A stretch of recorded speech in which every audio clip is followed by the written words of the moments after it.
भाव हो। इसीलिए भगवान कहते हैं कि मैं जिस पर प्रसन्न होता हूँ उसकी संसारी संपत्ति छीन लेता हूँ। लेकिन ये सिद्धांत हमारी समझ में नहीं आता और इसीलिए अक्सर लोग ये सोचा करते हैं कि अगर कोई महात्मा है, कोई महापुरुष है तो हमको संसार दे दे। मान लीजिए कोई महात्मा आपके यहाँ आया और उसके आने पर आपके यहाँ संतान की उत्पत्ति हो गई, आपने कहा हाँ ये महात्मा ठीक है।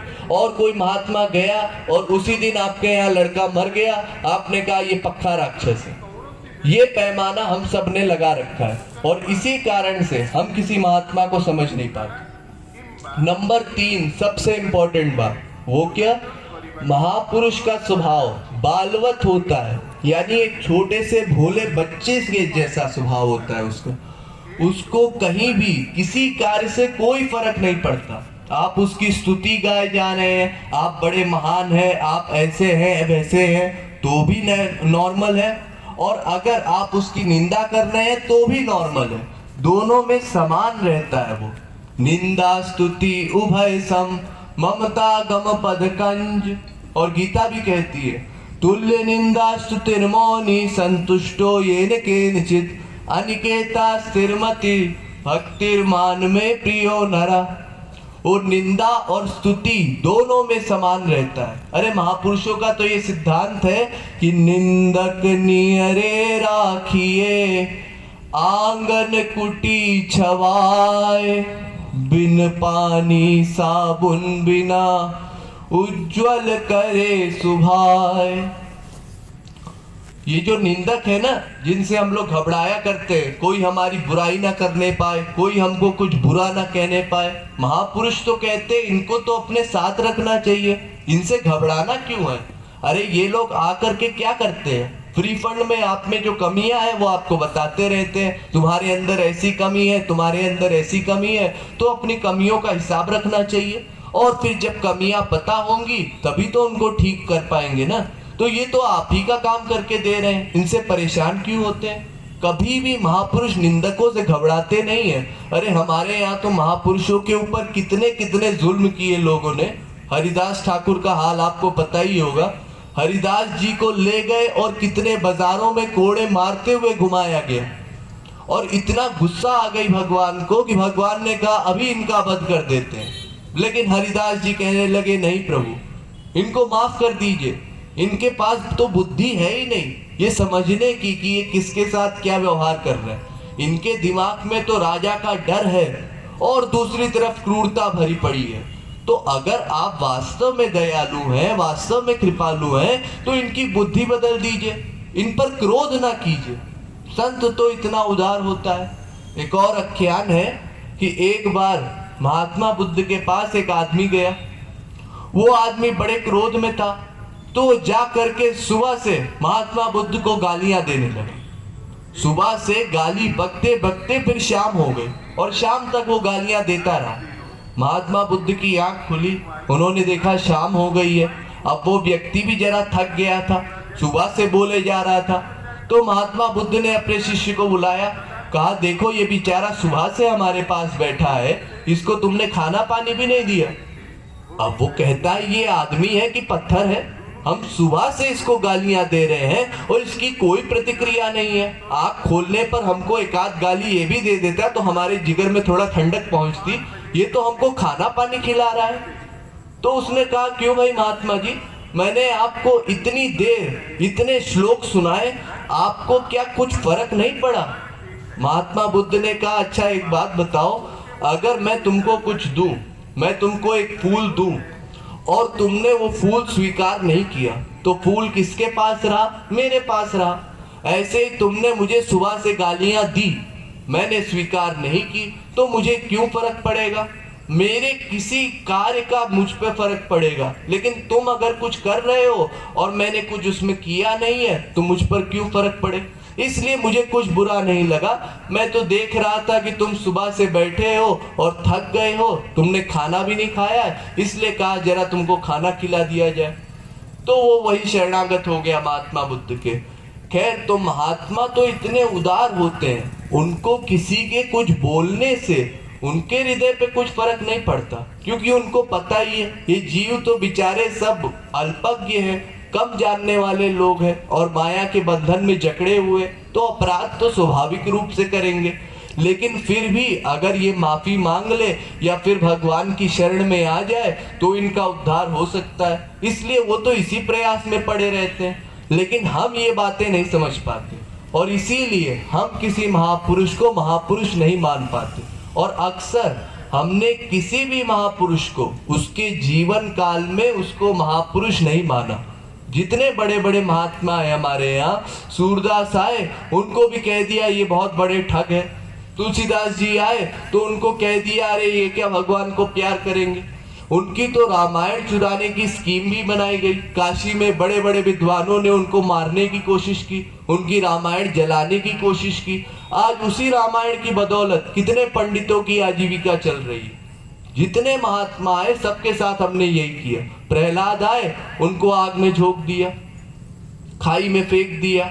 मीरा आई उनको जहर का प्याला दे दिया। ईसा मसीह वगैरह को लटका दिया।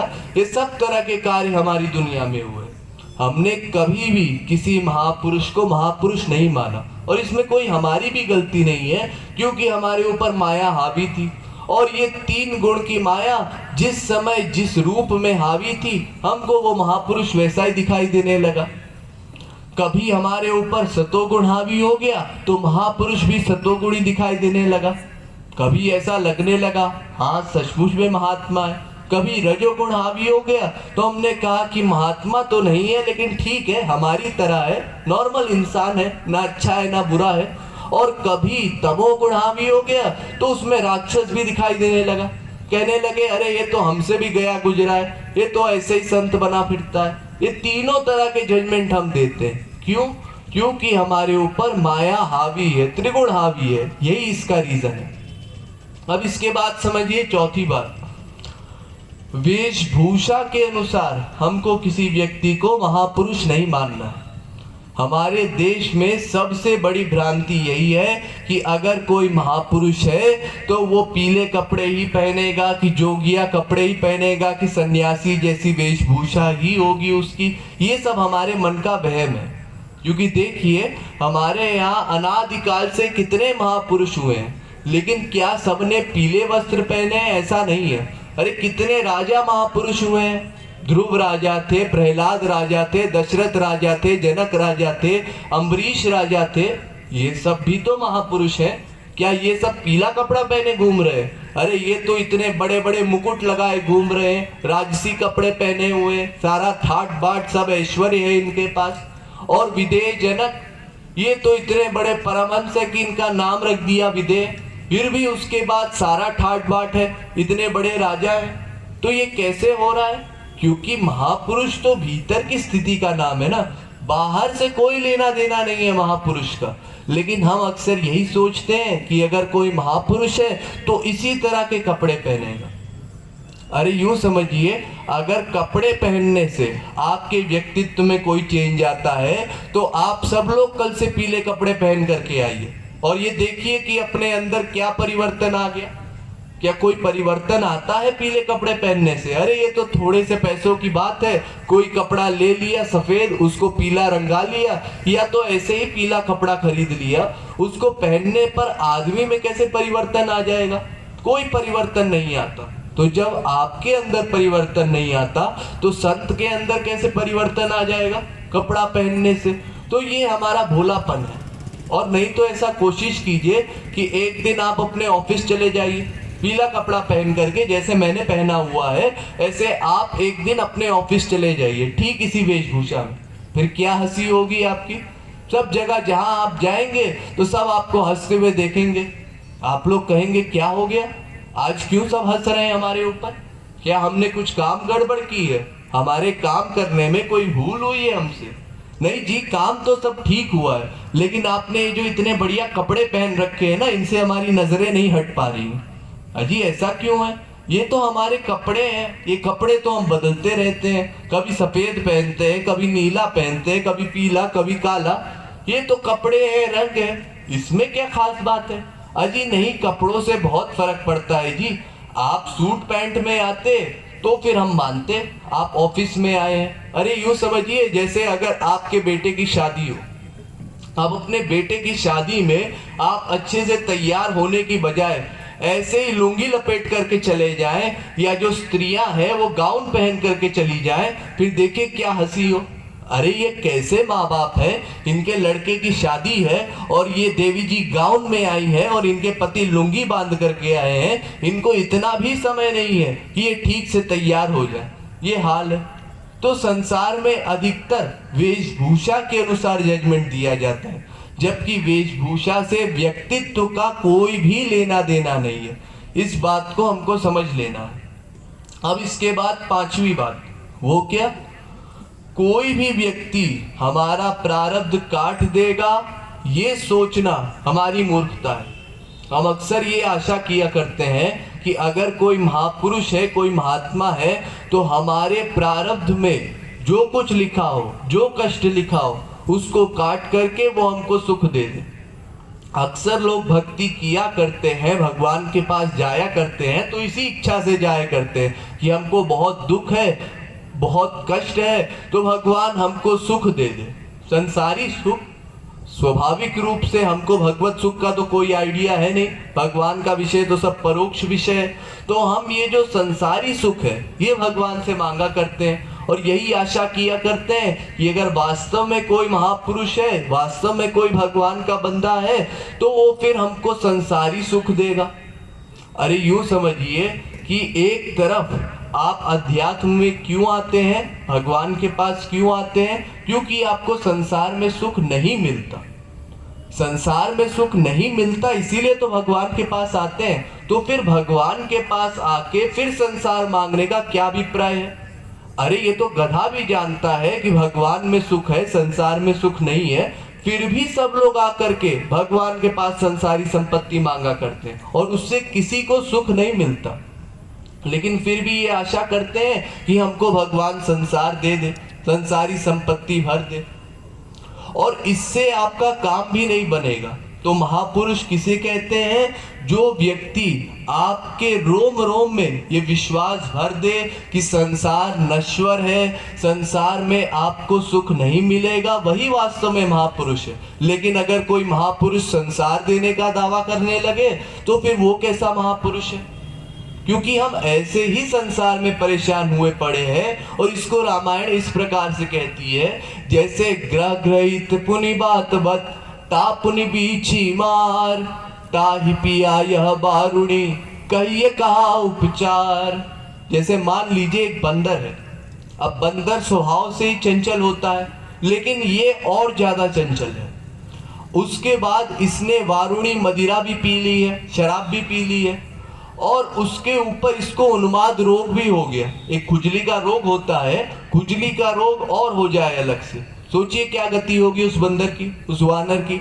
बस ऐसे ही हमारी गति हो जाएगी, क्योंकि वैसे ही संसार की आसक्ति हमसे छूटती नहीं, संसार से वैसे ही हम इतने परेशान हैं। और अगर महापुरुष के पास, किसी संत के पास बड़ी मुश्किल से हम अपने मन को समझा करके ले जाएं और वहां जाने पर वो संत भी हमको संसारी संपत्ति देने लगे, फिर तो हमारा ओवर ईटिंग का प्रोसेस हो जाएगा, फिर उल्टी होने लगेगी, वो और कष्टदायक हो जाएगा। इसलिए कोई ऐसा महापुरुष नहीं है जो आपके संसार मांगने पर आपको संसारी संपत्ति दे देगा, या आपके प्रारब्ध से ज्यादा आपको कुछ दे देगा। इसके बाद सबसे बड़ी चीज आज के समय में जो फेमस है हमारे संसार में, वो ये है कि कोई अगर वास्तव में महापुरुष है, वास्तव में कोई भगवान है इस दुनिया में, तो वो हमको चमत्कार दिखाए। यानी चमत्कार को नमस्कार, ये आजकल का सिद्धांत है। कोई अगर महापुरुष है, कोई भगवान है, तो उसके यहाँ कुछ ना कुछ चमत्कार होना चाहिए। अगर कोई चमत्कार नहीं होता तो ये भगवान नहीं है, ये महापुरुष नहीं है। तो ये जो चमत्कार को मानने वाले लोग हैं, इनसे मैं केवल एक प्रश्न करता हूँ कि एक बात बताइए, हमारे यहाँ इतनी बार भगवान आए हमारी दुनिया में, महापुरुष भी आए, क्या इन लोगों के पास ये शक्ति नहीं होगी कि एक चमत्कार दिखा देते? वो कौन सा? एक बार ये कह देते कि ये जितने जीव हैं जो संसार में परेशान हैं, इन सब को आनंद मिल जाए, इन सब की माया निवृत्ति हो जाए, बस इतना शब्द उनको कहना था, ज़्यादा मेहनत नहीं करनी थी। बस इतना कह देते कि सब जीवों को आनंद मिल जाए, हम सबका काम बन गया होता। लेकिन इतना कोई नहीं कर पाया। क्यों नहीं कर पाया? क्योंकि सब अधिकारी नहीं थे ना। बिना अधिकार के महापुरुष हमारे लिए कुछ भी नहीं कर सकते, भगवान भी नहीं कर सकते। अरे देखिए, रामावतार काल में भगवान राम स्वयं खड़े हैं और भगवान राम को देखने वाले तमाम लोग हैं और तमाम तरह की भावनाओं से देख रहे हैं। सबको भगवान वाली भावना नहीं होती, इसीलिए सबको राम के अंदर भगवान दिखाई भी नहीं पड़ते। सबको अलग अलग स्वरूप दिखाई पड़ रहा है। किसी को राम में अपना दुश्मन दिखाई पड़ता है, तो किसी को राम में एक व्यापारी दिखाई पड़ता है, किसी को राम में अपना बेटा दिखाई पड़ता है, तो किसी को अपना इष्ट देव दिखाई पड़ता है। सब अपनी अपनी भावना के अनुसार भगवान को देखते हैं, क्योंकि जाकी रही भावना जैसी, प्रभु मूरत देखी तिन तैसी। तो क्या भगवान राम के पास ये शक्ति नहीं थी कि सबको अपना भगवान वाला रूप दिखा दे? इतनी शक्ति तो थी ही उनमें, लेकिन फिर भी ऐसा क्यों नहीं किया? क्यों केवल अपने भक्तों को ही अपना वास्तविक रूप दर्शन दिया? हरि भक्तन देखे दो भ्राता, इष्ट देव इव सब सुख दाता। केवल जो भगवान के भक्त हैं वही देख पा रहे हैं कि राम भगवान है, बाकी किसी को नहीं दिखाई पड़ रहा। तो ऐसा क्यों है? ऐसा इसीलिए है क्योंकि हर जीव अधिकारी नहीं होता। चिदानंदमय देह तुम्हारी, विगत विकार जान अधिकारी। ये जो अधिकारी है वही जान सकता है भगवान के बारे में, उसी को भगवान के विषय का कुछ लाभ हो सकता है। तो जो अधिकारी होगा वही कोई चमत्कार देख पाएगा।